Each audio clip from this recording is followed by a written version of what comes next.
পহেলা বৈশাখ এমন একটি উৎসব যা ধর্ম, বর্ণ, শ্রেণী পেশার সীমা পেরিয়ে সর্বত্র একাকার। প্রতি বছর উৎসবে আনন্দের মধ্য দিয়ে পুরো বাঙালি জাতি এই দিনটি বরণ করে নেয়। আমাদের বাঙালির জীবনে একটি অসাম্প্রদায়িক সর্বজনীন একটি উৎসব হলো পহেলা বৈশাখ। বাঙালির প্রাণের উৎসবের এই দিনটিতে সবাইকে নববর্ষের শুভেচ্ছা জানিয়ে শুরু করছি দেশ টেলিভিশনের নিয়মিত আয়োজন দেশ সাম্প্রতিক। নিবেদন করছে RL angle channel and square bar. Pohela Boishakh বাঙালির সর্বজনীন উৎসব, এই শিরোনামে আজকের আলোচনায় স্টুডিওতে আছেন দুজন সম্মানিত অতিথি। চলুন একে একে পরিচিত হই। আছেন কিরণ চন্দ্র রায়, সঙ্গীত গবেষক, শিক্ষক ও শিল্পী। সেই সঙ্গে আরও আছেন ডক্টর প্রিয়াঙ্কা গোপ, শিক্ষক ও সঙ্গীত শিল্পী। দুজনকেই আমন্ত্রণ জানাচ্ছি, সেই সঙ্গে নববর্ষের শুভেচ্ছা। আপনাকেও নববর্ষের শুভেচ্ছা। আর দেশ টিভির পুরো পরিবারকে জানাচ্ছি নববর্ষের শুভেচ্ছা। একদম। আর বাঙালি ভাষাভাষী যে যেখানে আছেন সবার প্রতি শুভ নববর্ষ। এবং নববর্ষের এই দিনটি কিন্তু আমাদের প্রাণের একটি দিন, বলা যায় যে বাঙালি সত্তার নিজস্ব একটি দিন। এই দিনটি আপনাদের কাছে কিভাবে ধরা দেয়, দুজনের কাছ থেকেই শুনতে চাই। কিরণ চন্দ্র রায়, আপনি যদি শুরু করেন। আসলে বাঙালিয়ানার যে বৈশিষ্ট্য, এই নববর্ষটি বাংলা ভাষাভাষী মানুষ ছাড়া পৃথিবীর আর কেউ পালন করে না। এই জন্য এটার নামই হচ্ছে বাংলা নববর্ষ। তো যেহেতু বাংলা নববর্ষ, সঙ্গত কারণেই বাঙালির প্রাণের স্পন্দনটি এখানে বর্তমান। আর প্রতি বৎসরই ঘুরে ঘুরে এই দিনটি যখন আসে, বারবারই নতুন করে প্রমাণিত হয় সত্যি এটা বাঙালির নাড়ির টান এবং বাঙালির শিরার স্পন্দন এখানে জড়িত। নিঃসন্দেহে। ডক্টর প্রিয়াঙ্কা গোপ, এত সুন্দর করে গুছিয়ে বললেন। আমিও আসলে একই সুরে সুর মেলাতে চাই যে আমাদের প্রত্যেকের আলাদা আলাদা ধর্মের আলাদা আলাদা নির্দিষ্ট কিছু উৎসব আছে, কিন্তু আমরা জাতি হিসেবে আমরা যদি এক জায়গায় সকলে আসতে চাই, একই ছাতার নিচে আসতে চাই বা একই সুতোয় গেঁথে যেতে চাই, সেটা আমাদের বাংলা নববর্ষ। এর সঙ্গে সব কিছু জড়িত, আমাদের কৃষিকাজ, আমাদের ফসল, আমাদের সমস্ত কিছু, আমাদের মননশীলতা, সংস্কৃতি, শিক্ষা, সব কিছু কিন্তু এর সঙ্গে জড়িত। এবং সেই বাংলা, আমরা তো সব কিছু বাংলা, আমরা বাংলা ভাষার জন্য যুদ্ধ করেছি, আমরা রক্ত দিয়েছি। তো ধাপে ধাপে যে এত কিছু আমরা পার হয়ে এসেছি, তো সেইখানটায় যদি আমাদের অস্তিত্ব শেকড়কে আমরা ভুলে যাই, সেটা তো আসলে সুন্দর হয় না। যেই জন্য আমরা ফিরে আসি বারবার শেকড়ের টানে, আমরা একত্রিত হই, সব কিছু, সব ভেদাভেদ ভুলে আমরা এক সুরে গেয়ে উঠি নববর্ষের প্রথম প্রহরে। শিকড়ের টানে বারবার আমরা একত্রিত হই, আমরা শিকড়ের কাছেই ফিরি। কিন্তু আমরা যে বাঙালিয়ানার কথা বলি, ঐতিহ্যের কথা বলি, আমরা সংস্কৃতির কথা বলি, পশ্চিমা সংস্কৃতির আগ্রাসনে আমরা কতটুকু নিজেদের মাঝে লালন করতে পারি বা ধারণ করতে পারি? কিরণ চন্দ্র রায়। আসলে সংস্কৃতির দুয়ারটি হচ্ছে খোলা। সংস্কৃতির দরজা জানালা খোলা থাকে এবং এটি হয় বিনিময়যোগ্য। আমরা গ্রহণ করব, বর্জন করব, সেটা অবশ্যই বিচার সাপেক্ষে। আমি কতটা গ্রহণ করা আমার উচিত, কতটা উচিত নয়, সেই বিচারের মানদণ্ড, বিচারের ভারটি, সেই বিচারের পাল্লাটি আমার হাতে থাকতে হবে। সেই জায়গাটিতে যদি আমরা নিজেদেরকে গুলিয়ে ফেলি, তাহলে তো আর এই বাঙালি শব্দটি এবং বাংলার আইডেন্টিটি নষ্ট হয়ে যায়। তো এই জন্য আমি মনে করি আমরা সবই গ্রহণ করব, বর্জন করব, কিন্তু সেই গ্রহণ বর্জনের মধ্যে বিচারের মানদণ্ডটি যেন খুব সঠিক থাকে। উৎসবের পূর্ণতা কিন্তু পায় সঙ্গীতে। আমার সামনে যেহেতু দুজনেই সঙ্গীত শিল্পী বসে আছে, আমরা দুজনের কাছ থেকেই খালি গলায় গান শুনবো। ডক্টর প্রিয়াঙ্কা গোপ, আপনি যদি শুরু করেন। আমি শুরু করব? আমি একটু পরে গাই, আগে কাকু শুরু। কেন আমি কাকুকে এগিয়ে দিচ্ছি? কারণ এই যে আমরা আমাদের সংস্কৃতির কথা, বাংলা সংস্কৃতির কথা বলছি, শেকড়ের টানের কথা বলছি, শেকড়টা কোথায় শক্ত হয়ে আটকে থাকে? মাটিতে। তো আমরা সেই মাটি ছাড়া নিজেদেরকে আমরা নিজেরাও ভাবতে পারি না। তো সেই মাটির সঙ্গে ওতপ্রোতভাবে সুর, মাটির সুরের সাথে মিলেমিশে আছে, আমাদের লোকসুর মিলেমিশে আছে। তো সেই আমার মনে হয় যে আজকের গান গাওয়ার পর্বটা কাকুর কণ্ঠেই শুরু হোক। দ্বৈত কোনো সঙ্গীত দিয়ে শুরু হবে কি? আমি গলা মেলাবো, অসুবিধা নেই। মানুষের জন্মটাই তো,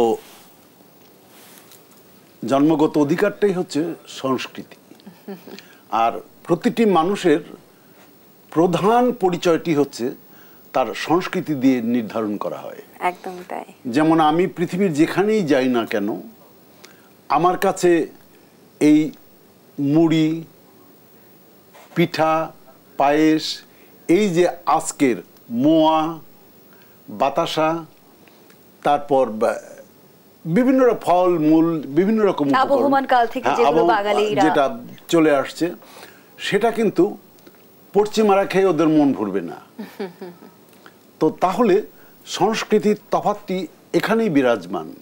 আমরা পৃথিবীর বহু দেশ ঘুরেছি এই বাংলার সংস্কৃতিকে উপস্থাপন করার জন্য, কিন্তু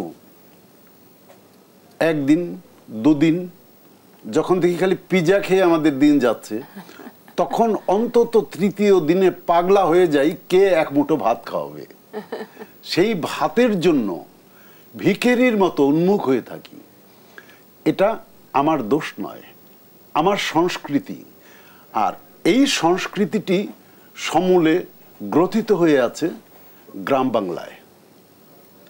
আজকে বাংলার লোকসঙ্গীত, বাংলার আদিমতম নিদর্শন সঙ্গীতের, তার থেকেই কিন্তু পৃথিবীর সব দেশেরই একই হিসেব যে মানুষের জন্মের পর থেকে হাঁটি হাঁটি পা পা করে বড় হচ্ছে মনের অজান্তে। যেমন আমি কবে কথা শিখেছি আর বাংলা ভাষা শিখেছি আমি নিজেও জানি না, কেউ জানে না, ঠিক তেমনিভাবে মনের অজান্তে কখন আমার মা, দাদা, দাদি, নানা, নানি এরা গুনগুনিয়ে গান গাইছে, তাদের থেকে শুনে শুনে আমরাও গাইছি।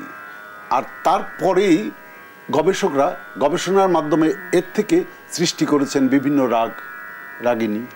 তুমি তাহলে এই যে উপকরণগুলো, এরকম উপকরণ রয়েছে এরকম একটা কিছু গান? হ্যাঁ, নিশ্চয়ই নিশ্চয়ই। তারপর তো দেখা গেল যে সব গানই কোনো না কোনো রাগে বিচরণ করছে। আয় দেখে যা জগৎবাসী বাংলাদেশে ঘুরে, ওরে আমার সাধক পিরাউলিয়ার দেশ, ওরে সাধক পিরাউলিয়ার দেশ, মন মাতায় বাউল সুরে, আমার মন মাতায় বাউল সুরে, বাউল সুরে, বাউল সুরে, বাউল সুরে। আয় দেখে যা জগৎবাসী বাংলাদেশে ঘুরে, মাঠের পরে মাঠ চলে যায়, গ্রামের পরে গ্রাম, মাঠের পরে মাঠ চলে যায়, গ্রামের পরে গ্রাম, লতা পাতায় লেখা আছে সোনা বন্ধের নাম। তোমরা দেখবে এসো কি মমতা আমার মায়েদের বক্ষ জুড়ে, এ বাংলা ঘুরে তোরা একবার এসে দেখে যা রে বাংলাদেশে ঘুরে। নববর্ষে ঘরে ঘরে বহে খুশির হাওয়া,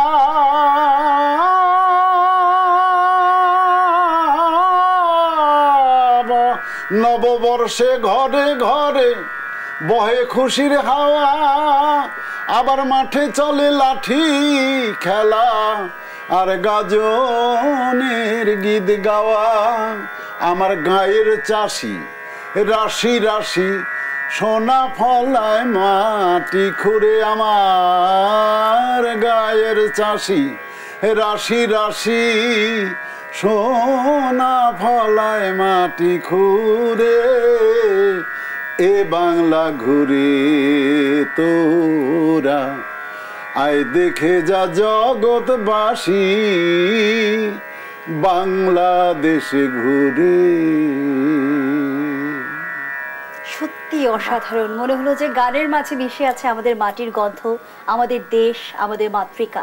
এবং আমাদের এই লোকগান দিয়েই এমন একটি মেসেজ গানগুলোর মধ্যে রয়েছে, সেটা হতে পারে বিরহের, হতে পারে আনন্দের, হতে পারে এমনই বাঙালিয়ানার, এবং কখনো কখনো আকুলতার।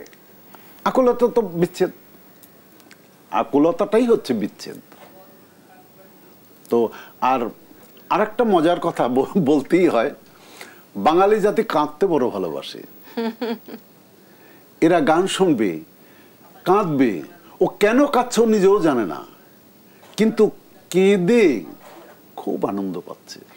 এটার একটা কারণ কি জান, আমাদের এই জন্য আমাদের বিরহকে কোনোভাবে আমাদের মাঝে ভর করে বেশি। ঠিক বিরহ বলবো না, একটা গভীরতা। বিরহ সবসময় চোখের জল বের করে না, ভাব জগতের ভাব সাগরে ওদেরকে ডুবিয়ে দেয়। মানে একটা ভাবের ভেতরে বসবাস করে আমাদের সুরগুলো, সেটা আমাদের শাস্ত্রীয় সুর হোক, আমাদের লোকসুর হোক, বা সার্বজনীন যেই সুরগুলোই হোক না কেন, অনেক বেশি কানেক্ট করে আমাদের শ্রোতার সঙ্গে শিল্পীদের। যখন যত গভীর হবে তত ভেতরে ভাবটা জেগে ওঠে, এবং সেই ভাব মানে অজান্তেই চোখ থেকে জল ফেলে এবং আমাদেরকে খুব বেশি টাচ করে। অন্য গান আমি যেমন কিছুদিন আগে এক জায়গায় বলছিলাম যে অনেক সময় আমরা দেখা যায় শুধুমাত্র বিনোদনের উদ্দেশ্যে আমাদের উৎসবগুলো আমরা উদযাপন করি, কিন্তু যেই উৎসব আমাদেরকে শেখায়, আমাদের পরিচয়কে আরো বেঁধে রাখতে সবসময় উজ্জীবিত করে, আমার মনে হয় সেই শেকড়ের জায়গাটাই সবসময় শক্ত ভিত হিসেবে ধরে রাখা প্রয়োজন। তার সঙ্গে বিনোদন আনন্দ করার উপকরণের তো অভাব নেই, কিন্তু আমরা দেখা যায় সেই জায়গাগুলো ছেড়ে, আমরা রবীন্দ্রনাথ ছেড়ে, নজরুল ছেড়ে, লোকসঙ্গীত ছেড়ে, বা তিন কবির গান ছেড়ে, অথবা নিতান্তই আমাদের লোককবিদের কবিতা, ছড়া, এগুলো ছেড়ে আমরা একটু পশ্চিমা গানের সঙ্গে খুব দেহ দোলাতে পছন্দ করি। নিশ্চয়ই করব, নিশ্চয়ই আনন্দ করব, সেই আনন্দগুলোও থাকবে, সেটার ভিন্ন প্রেক্ষাপট থাকা প্রয়োজন। বাংলা কাব্য বর্ষ বরণের জায়গাটায় একদম সেই জিনিসটা যেন আমরা আত্মিকভাবে ধারণ করি, শতভাগ বাঙালিয়ানার যে ব্যাপারটি, সেটা যেন আসলে সত্যিকার অর্থে শুধু মুখে বলে না, আমরা সত্যিকার অর্থে ধারণ করতে পারি। আর পশ্চিমা সঙ্গীতের প্রতি আমাদের আকৃষ্ট হওয়ার কোনো কারণ নেই, কারণ বিশ্ব মঞ্চে আমি বিভিন্ন সময়, এটা আমার গল্প নয়, প্রমাণিত সত্য, দালিলিক প্রমাণ রয়েছে যে বাংলার লোকসঙ্গীতের যে আকর্ষণ, ওরা আমাদের ভাষা বোঝে না, সুরতাল তো বোঝে খুব ভালো, এবং তারা এমন ভাবে সেটা গ্রহণ করেছে, এবং দেখা যাচ্ছে কোথাও কোথাও যে প্রতিযোগিতায় উপনীত হতে হয়েছে। সেই কারণে আমি চীনে, বেইজিংয়ে 88টি দেশ সেখানে করলো, পার্টিসিপেট করলো। তো তার মধ্যে পরে শুনলাম, এটা আমার অভিজ্ঞতায় ছিল না, যে এটা ওরা প্রতিযোগিতার মাধ্যমে নিয়ে গেছে। ওরা চীনের একটা দল, ওরা ফার্স্ট হলো, আমি সেকেন্ড হলাম। তাহলে কি হলো, 86 দেশকে আমরা বিট করলাম। কে করলো? আমি করিনি। আমার লোকসঙ্গীত, সুর, আমার ছন্দ, কাব্য, এটা করেছে। একদম। আবারও কি কিছুক্ষণের জন্য আমরা সুর তাল লয়ে হারাবো ডক্টর প্রিয়াঙ্কা গুপ? হ্যাঁ, এবার আমি নির্দ্বিধায় গাইতে পারি। যেটা একদম নতুন বছরের সাথে খুবই ওতপ্রোত, কথা, সুর সবকিছু মিলে ডিএল রায়ের একটি গান, দ্বিজেন্দ্রলাল রায়। আমি খানিকটা শুনি। আজি নূতন রতনে ভূষণে যতনে প্রকৃতি সতীরে সাজিয়ে দাও। আজি নূতন রতনে ভূষণে যতনে প্রকৃতি সতীরে সাজিয়ে দাও। আজি সাগরে ভুবনে আকাশে পবনে নূতন কিরণ ছড়িয়ে দাও। আজি নূতন রতনে ভূষণে যতনে প্রকৃতি সতীরে সাজিয়ে দাও। আজি পুরানো যা কিছু দাও গো ঘুচিয়ে, মলিন যা কিছু ফেলো গো মুছিয়ে। শ্যামলে কোমলে কনকে হীরকে ভুবন ভূষিত করিয়ে দাও। শ্যামলে কোমলে কনকে হীরকে ভুবন ভূষিত করিয়ে দাও, আজি নূতন রতনে ভূষণে যতনে প্রকৃতি সতীরে সাজিয়ে দাও। মনে হচ্ছিল যে আমরা চমৎকার কোনো আরাধনা শুনছি, আর এই সুরের রেশ নিয়ে একটা বিরতি নিয়ে ফিরতে চাই। দর্শক, দেশ সাম্প্রতিকের এই পর্যায়ে একটা বিরতি নিচ্ছি, সাথেই থাকুন। ফিরে এলাম, আপনারা দেখছেন দেশ টেলিভিশনের নিয়মিত আয়োজন দেশ সাম্প্রতিক। আমরা আবারও ফিরছি আলোচনায়। ডক্টর প্রিয়াঙ্কা গোপ, প্রতি বছর বৈশাখ মানেই কিন্তু সূর্যোদয়ের সাথে সাথে সেই রমনা বটমূলের ছায়ানটের আমরা যদি আয়োজনের কথা বলি, উদযাপনের কথা বলি, আমরা চিরাচরিত বাঙালি সংস্কৃতির সঙ্গে মিশে একাকার হয়ে আছে। এবার আমি একটু ভিন্ন আয়োজন নিয়ে জানতে চাই, ঢাকা বিশ্ববিদ্যালয়ের সঙ্গীত বিভাগের আয়োজন সম্পর্কে যদি আমাদের বিস্তারিত জানান। একদম, আমাদের তো আমরা বলছি যে নববর্ষের যে সাংস্কৃতিক ঐতিহ্যকে আরো সুন্দরভাবে বাঙালির সামনে নিয়ে আসা, তাকে উদযাপন করার একটা প্রয়াস সেটা আসলে ছায়ানটের মাধ্যমে হয়েছে, এবং ছায়ানটের সেই উদযাপনটাই আমাদের নববর্ষের যেই সাংস্কৃতিক অনুষ্ঠান সেটার একটা মূল শেকড়, আমরা সেটা সবসময় বলি। তার সঙ্গে সঙ্গে প্রতি বছরই কোনো না কোনো আয়োজন মানে যুক্ত হতে থাকে। তারই ধারাবাহিকতায় সঙ্গীত বিভাগের, ঢাকা বিশ্ববিদ্যালয়ের সঙ্গীত বিভাগের আয়োজনে যুক্ত হয়েছে। এটাও দীর্ঘদিন ধরে আমরা শুরু করেছি, 2000 যতদূর সম্ভব, যদি ভুল না করি 2009 থেকে আমাদের আয়োজনটা শুরু হয়েছে, তো এখন পর্যন্ত চলছে। আমরা এটা কলাভবনের সংলগ্ন আমাদের যে বটতলা আছে সেই বটতলাটিতে আমরা আয়োজন করে থাকি, এবং এবছরও খুব আড়ম্বরপূর্ণভাবে আমরা আয়োজন করেছি প্রতি বছরের ন্যায়, এবং খুব জনসমাগম হয়। এবং আমাদের সময়টা এমনটা হয় যে ছায়ানটের ওদিকটাই শেষ হয়ে যাচ্ছে, ঠিক তার পরপরের সেই সময়টা আমরা শুরু করি 8টা থেকে শুরু করি, এবং আমাদের অনুষ্ঠানের মাঝামাঝি পর্যায়ের সেই সময়টা 9টা থেকে শুরু হয়ে যায় চারুকলার সেই ঐতিহ্যবাহী শোভাযাত্রা। তো সবটা মিলিয়ে আমাদের আয়োজনটা খুব জমজমাট থাকে, কেননা ঢাকা বিশ্ববিদ্যালয় ক্যাম্পাসে অনেক মানুষের আনাগোনা হয়। রমনা শেষ করে সবাই ক্যাম্পাসে আসেন শোভাযাত্রায় অংশগ্রহণের জন্য, এবং তার সঙ্গে শুধু আমার না, আরও বেশ কয়েকটি কলা অনুষদের অনেকগুলো বিভাগও আয়োজন করে, কিন্তু আমাদের সঙ্গীত বিভাগের আয়োজনটা একটু অন্যরকম হয়। আমরা প্রতি বছরই চেষ্টা করি একটা ভিন্ন মাত্রা যুক্ত করে আমাদের আয়োজনটাকে সামনে নিয়ে আসার, এবং সেই ধারাবাহিকতায় এবার আমরা খুব চমৎকারভাবে চেষ্টা করেছি, কারণ এর সঙ্গে আমাদের ছাত্রছাত্রীদের সংযোগ খুব শক্তিশালীভাবে থাকে। স্পেশালি আমাদের সাজসজ্জা থেকে শুরু করে আমাদের আমরা পান্তা ভর্তার আয়োজন করি, তার সঙ্গে রুই মাছের আয়োজন থাকে। তো সেগুলো আমাদের ছাত্রছাত্রীরা খুব সুন্দরভাবে তারা ম্যানেজ করে, আলপনা করে, সবটা মিলে এটার একটা অন্যরকম ভালো লাগা, অন্যরকম আবেশ তৈরি হয় আমার কাছে মনে হয়। একটা সময় সঙ্গীত ছিল সাধনার বিষয়, বর্তমান সময় বলা হয়ে থাকে যে সঙ্গীত মানে প্রচার সর্বস্ব। একজন শিক্ষক হিসেবে কিরণচন্দ্র রায় এই বিষয়টিকে আপনি কিভাবে দেখেন?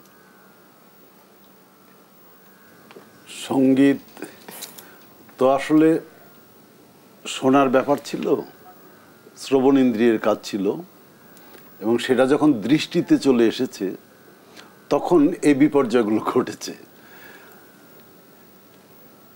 পারফর্মিং আর্ট, পারফরমেন্স থাকবে, দেখার ব্যাপার থাকতেই পারে। আর আজকের এই বিভিন্ন মাধ্যম, যেগুলো ইলেকট্রনিক মাধ্যম, সেগুলোতে দেখার একটা ব্যাপার থাকে, কিন্তু গানটি গান না হয়ে যদি শুধু পারফরমেন্স নির্ভর হয় তাহলে সেটা সঙ্গীত হলো না। তাহলে সঙ্গীতের তত্ত্ব চেঞ্জ করে ফেলতে হবে, সঙ্গীত শব্দটি প্রয়োগ বন্ধ করে দিতে হবে, তো সেটা কখনো বিধেয় না। যেমন আমরা আজকাল একটি শব্দের সাথে খুব পরিচিত, ফিউশন। ভালো, ফিউশন নিয়ে আমাকে বিভিন্ন সময় বাংলাদেশের বাইরের সাংবাদিকরাও প্রশ্নের সম্মুখীন হয়েছি। তা আমি খুব দ্ব্যর্থহীনভাবে বলতে চাই যে ফিউশনটি যদি কনফিউশনে দাঁড়ায় তাহলে ব্যাপারটা যা হয়, আমাদের ঠিক সঙ্গীতের পথ চলার পথে ঘটনাটা এরকমই বারবার ঘটছে। ফিউশনটা আগাগোড়াই ছিল, যেমন উচ্চাঙ্গ সঙ্গীতে রাগমালা করা হয়।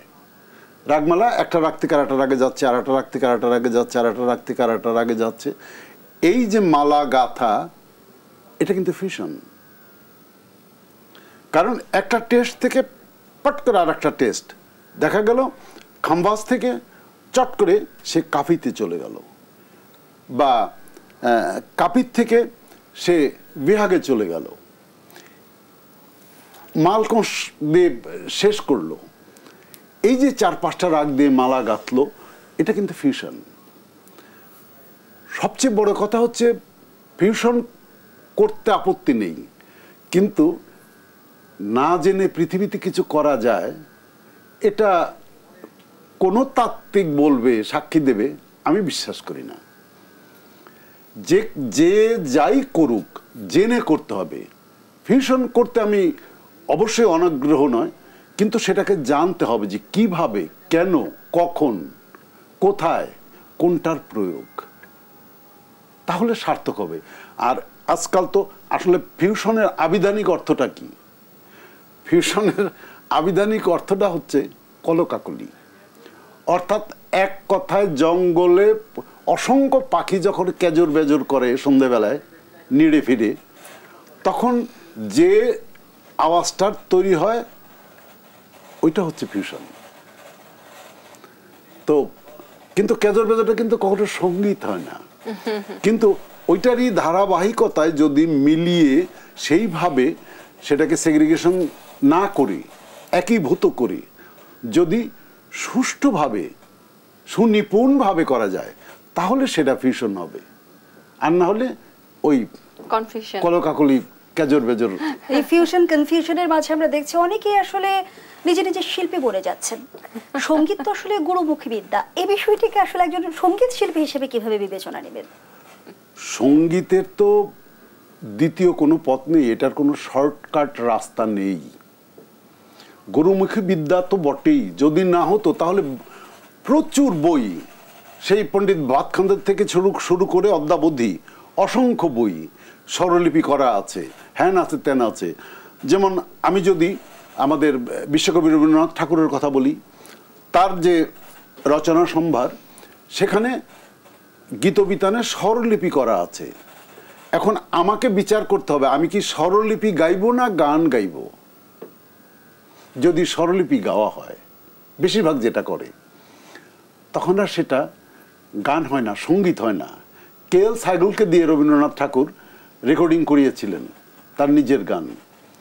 তো সঙ্গত কারণেই KL সাইগল অবাঙালি, উচ্চারণে সমস্যা থাকবে। আর অসাধারণ গুণী মানুষ KL সাইগল মানে তো বিখ্যাত ব্যাপার। তো তার গায়কের মধ্যে তার কিছু নিজস্বতা থাকবে, এটা খুব সঙ্গত কারণে। কিন্তু আশেপাশে তো বড় বড় মানুষের অনেকজন থাকে, গুরু এটা তো ঠিক হচ্ছে না, এটা তো ঠিক হচ্ছে না, গুরু আপনি এটা ওকে করে দিয়ে গেলেন, সাইন করে দিয়ে গেলেন। তো রবীন্দ্রনাথ শুধু মুখ ঘুরিয়ে ওদের দিকে বললেন যে হ্যাঁ ঠিকই বলেছ, তবে বড় ভালো গেয়েছে। এই যে বড় ভালো গাওয়া, এটা হচ্ছে সঙ্গীত।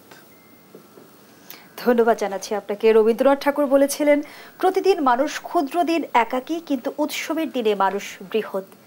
সেদিন সে সব মানুষের সঙ্গে একত্র হইয়া বৃহৎ, সেদিন সে সব মনুষ্যত্বের শক্তি অনুভব করিয়া মহৎ। উৎসবের মধ্যে মানুষ নিজেকে খুঁজে পায়। আমরা কি আমাদের উৎসবের মধ্যে নিজেদের খোঁজার চেষ্টা করি? অনেক কঠিন প্রশ্ন, কারণ যে কোটেশন থেকে এই প্রশ্নটা উদ্ভূত হয়েছে, আমরা কি সেটা আদৌ বুঝতে পারি বা বোঝার চেষ্টা করি? এটা প্রশ্নের পিঠে প্রশ্ন হয়ে যায় আসলে। যে উৎসব যে আসলেই একটা মহৎ, একটা বড়, সবাইকে একসঙ্গে করে, এটাই বোধহয় আমরা মাঝে মাঝে ভুলে যাই এবং নিজেকে হারিয়ে ফেলি। এবং আমার মনে হয় যে সেটা না বুঝেই আমরা হারিয়ে ফেলি। যারা আমরা হারাতে চাই না, যারা নিজেকে, নিজের অস্তিত্বকে টিকিয়ে রাখতে চাই, নিজেকে খুঁজে পেতে চাই, তারাই আসলে সংস্কৃতিকে এগিয়ে নিয়ে যাচ্ছে, এবং আমি সেটা মনে প্রাণে বিশ্বাস করি। কারণ হ্যাঁ, আমরা অসাম্প্রদায়িকতার কথা বলি, কিন্তু আদতে আমরা কতটা ধারণ করি? এর উত্তর আমি কি দেব আমি জানি না। আমি আমার নিজের কথা বলতে পারি যে অসাম্প্রদায়িকতা মানেই অন্য ধর্মকে কটাক্ষ করে কথা বলা নয়, তাদেরকে অন্য কাউকে কোনো ছোটভাবে কথা বলাটা উচিতই নয় একদমই। সেটা অন্যায়ের পর্যায়ে পড়ে, সেটা পাপের পর্যায়ে পড়ে বা গুনার পর্যায়ে পড়ে। কিন্তু আমি নিজেকে বড়ই ভাবলাম, অন্যকে হয়তো খাটো করে কথা বলছি না, কিন্তু মনের ভেতরে আরেকজনকে ছোট করার প্রবণতা থেকে গেল, সেটা কিন্তু একই রকম অন্যায়। ধর্ম হচ্ছে সেইটা যেটা নিজেকে মানুষ ভাবে আর সর্বধর্মকে শ্রদ্ধা করে। স্বামী বিবেকানন্দ বলেছেন, যার যা ধর্ম তারই অনুগত প্রাণ, বলেছেন ভগবান। এটা স্বামী বিবেকানন্দের নিজের বাণী, নিজের লেখা একটি গান। অসাম্প্রদায়িকতা মানে আমরা আমাদের জাতিসত্তা, আমরা বাঙালি, বাংলাদেশি বাঙালি যেটা আমরা বলি, সেটাকে ধারণ করা, তার সঙ্গে সব কিছু আসবে। যারা যারা এদেশে জন্মেছে, এই মাটির হাওয়া বাতাসে বড় হয়েছে, এখানকার পানি খেয়ে বড় হচ্ছে, দিন যাপন করছে, নিঃশ্বাস নিচ্ছে, সবার প্রত্যেকের সুন্দর অধিকার, সমান অধিকার আছে। প্রত্যেককে সম্মান করার, ভালোবাসার অধিকার আছে। সেইটুকু করলেই আমার মনে হয়, আলাদা করে আমি অসাম্প্রদায়িক বা আমি খুব আমার ধর্মের মধ্যে থিতু হয়ে আছি আর কোনো কিছু আমার কাছে ভালো লাগছে না, এই জিনিসটা প্রত্যেকের মন থেকে উঠে যাওয়া উচিত। মানব ধর্ম সবার আগে, তারপর আমি আমার নিজের ধর্ম, আমাকে আমার এবং প্রত্যেক ধর্মকে শ্রদ্ধা করা। একদম, আমার সৃষ্টিকর্তা আমার জন্য যে বিধান লিখে গেছে, আমার যতটুকু সম্ভব আমি পারি করতে, আমি নিশ্চয়ই সেটুকু পালন করব। তার সঙ্গে আমি যে জাতিসত্তা বিলং করি, যেটা আমার সংস্কৃতি, আলাদা সংস্কৃতি, মানে জাতি হিসেবে সংস্কৃতি, সেটাকেও ধারণ করা জরুরি। আর অসাম্প্রদায়িকতা মনে হয় বাঙালি জাতিসত্তার সঙ্গেও মিশে একাকার হয়ে আছে। আবারও বিরতির সময় হয়েছে, বিরতি নিয়ে ফিরছি। দর্শকদের সাম্প্রতিক রিপোর্ট যে আবারও বিরতির সময় হয়েছে, আমাদের সাথেই থাকুন। ডক্টর প্রিয়াঙ্কা গোপ, চারুকলার আনন্দ শোভাযাত্রায় আজ ২৮ জাতিসত্তার মানুষের অংশগ্রহণে এক অবিস্মরণীয় সম্মেলন দেখলাম আমরা। বছর জুড়ে এই সম্প্রীতি আমরা ধারণ করতে পারবো কি? ওই যে একটু বিরতির আগের থেকে টেনে আসি, যে বছর জুড়ে আসলে ওই উৎসব একদিনের হয়ে যায়, কিন্তু কেন যে আমরা উৎসব করি, উৎসব পালন করার মূলনীতি কি? মূলনীতি এখান থেকে আমরা সামনের দিকে এগিয়ে নিয়ে যাব, বা আমরা আমাদের এই ব্যাপারগুলো ধরে রাখবো যে কোনো উৎসবের ক্ষেত্রে। কিন্তু নববর্ষের ক্ষেত্রে আমরা এবার যে বার্তা দিলাম, একটা ইনক্লুসিভনেস, সব কিছু সবাইকে সহাবস্থানের ক্ষেত্রে আমরা কথা বললাম। আমি জানি না যে কালকে থেকে আসলে আমরা এইটাকে অন্তরে আজকে ধারণ করেছি কিনা, নাকি শুধু সেই শোভাযাত্রার মধ্যে সীমাবদ্ধ ছিল, সেটা বলতে পারবো না, কারণ এটা ইন জেনারেল পার্সপেক্টিভের ব্যাপার। আমার যদি আমার ক্ষেত্রে বা কাকুর ক্ষেত্রে বা আমার আশেপাশের যারা আমরা একরকম মন মানসিকতা নিয়ে চলি, তাদের ক্ষেত্রে যদি বলি, নিশ্চয়ই তাদের ভেতরে কিছুটা হলেও সেই ধারণাটা আসবে। কারণ আমরা নববর্ষ পালন করছি, কিন্তু যারা ক্ষুদ্র জাতিগোষ্ঠী যারা আছেন, তাদের বিজু উৎসব আছে, তাদের বৈশাখী আছে, বৈশাখী, তো তাদের এক একটা জাতিসত্তার এক এক ধরনের তাদের বর্ষকে বরণ করার উৎসব রয়েছে। তো সেটা তো 14 তারিখে নয়, কিন্তু সবাইকে একসাথে আনার জন্য যে তাদের উৎসবটাকেও আমরা ধারণ করি, তাদেরকেও সেই সম্মানের জায়গাটা আমরা দিই। আমার মনে হয় যে কিছুটা হলেও এটার একটা ইম্প্যাক্ট পড়বে বা পড়া উচিত। কিরণ চন্দ্র, আমরা যদি বর্তমান বাস্তবতা তুলে ধরি, আমরা দেখছি যে শিল্প কিংবা সঙ্গীতের আসলে মানদণ্ড আটকে আছে ভিউর ভিড়ে। বিষয়টি কি আসলে এমন? ভিউ কি আসলে কখনো সঙ্গীত কিংবা শিল্পের মানদণ্ড হতে পারে? না না, অবশ্যই না, কারণ ভিউটা নির্ভর করে তো অনেক দিক বিবেচনা করে। তবে সোজা সাপটা কথা একটা বলতে হয় যে খারাপ জিনিসের প্রতি চোখটা কিন্তু খুব বেশি যায়। তো সেই হিসাবে আমি মনে করি ওই ভিউ বাণিজ্যের ক্ষেত্রেও ওটাই প্রযোজ্য। কারণ আজকে যদি আমাদের সবচেয়ে নমস্যজন ওস্তাদ বড় গোলাম আলী খান সাহেব, করিম খাঁ সাহেব, ফায়াজ খাঁ সাহেব, এদের গানের যদি প্রতিদিন চালানো হয়, আমার মনে হয় না সারা মাস জুড়ে 100টা ভিউ আসবে। কিন্তু তা বলে কি তারা আমাদের স্মরণীয় বরণীয় নয়? তো কাজী ভিউ দিয়ে তো কখনো শিল্প বিচার করা কোনো ক্রমেই সম্ভব না। ভিউ যখন মানদণ্ড হয়ে যায়, তখন শিল্প কতটা ক্ষতিগ্রস্ত হয়? অত্যন্ত ক্ষতিগ্রস্ত হবে। কারণ তখন তো নজর ওর শিল্পের দিকেও থাকবে না, সঙ্গীতের দিকেও থাকবে না, ওর নজর থাকবে ভিউয়ের দিকে। আমি রাস্তা দিয়ে হাঁটার সময় যদি বিল্ডিংয়েরটার 3 তলা 5 তলার দিকে তাকিয়ে হাঁটতে থাকি, সর্বনাশ, সামনে যে গর্তটা আছে ওটা তো আর আমি দেখছি না, ওই গর্তটার মধ্যে আমি পড়ে ডুববো, এটা অবধারিত। ব্যাপারটা তো তাই। ভিউয়ের দিকে তাকাতে তাকাতে ওরা সঙ্গীতের দিকে তাকানোর কোনো সময় নেই। হয়তো একটি সুন্দর প্রতিভা ছিল, সুন্দর একটি কণ্ঠ, সে একটু নিজেকে লালন করলেই অবশ্যই জাতিকে একটি ভালো কিছু উপহার দিতে পারত, এ ব্যাপারে সন্দেহ নেই। কিন্তু ওর দৃষ্টিভঙ্গির কারণে, ওর দৃষ্টি তো ভিউয়ে, তা অতএব ও হারিয়ে যাচ্ছে। আবার একটি মাটির গানে আমাদের সুরে আমাদের নিজস্বতায় হারিয়ে যেতে চাই। তাহলে দাও একটু। চলো সিশা, না এফ দাও। চলো।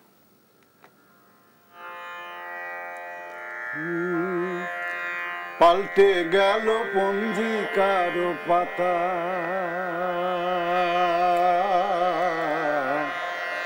বিদায় নিল আরো একটি সন,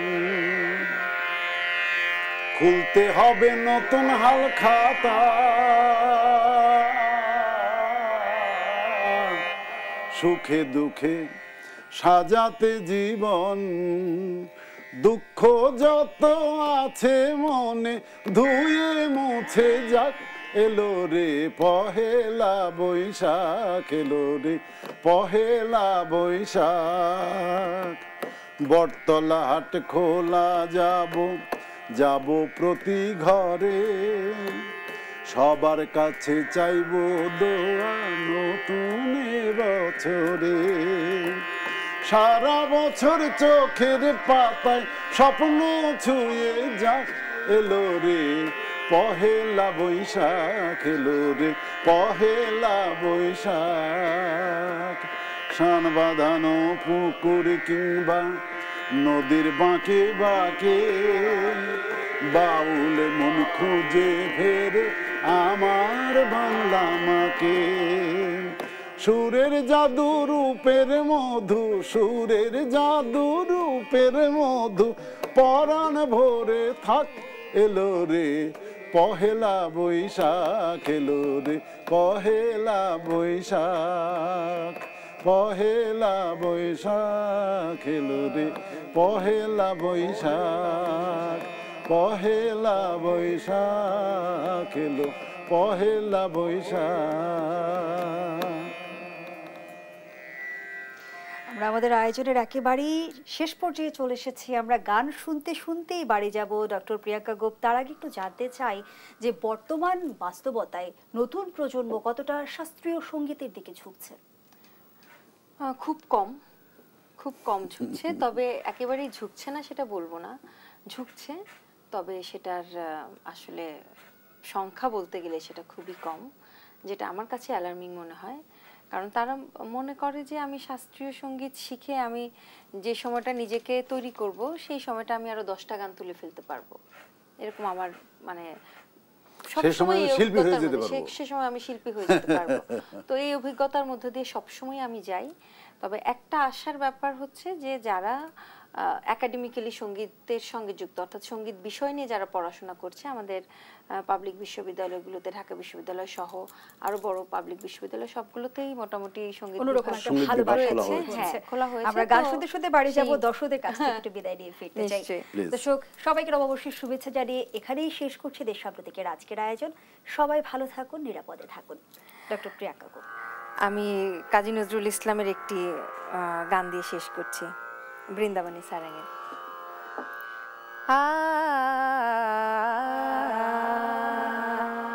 তৃষিত আকাশ কাঁপে রে, তৃষিত আকাশ কাঁপে রে, প্রখর রবির তাপে রে, প্রখর রবির তাপে রে, তৃষিত আকাশ কাঁপে রে, তৃষিত আকাশ কাঁপে রে, চাহিয়া তৃষ্ণার বাড়ি চাতক ওঠে পুকারি, করুণ শান্ত বিলাপে রে, করুণ শান্ত বিলাপে রে, তাপে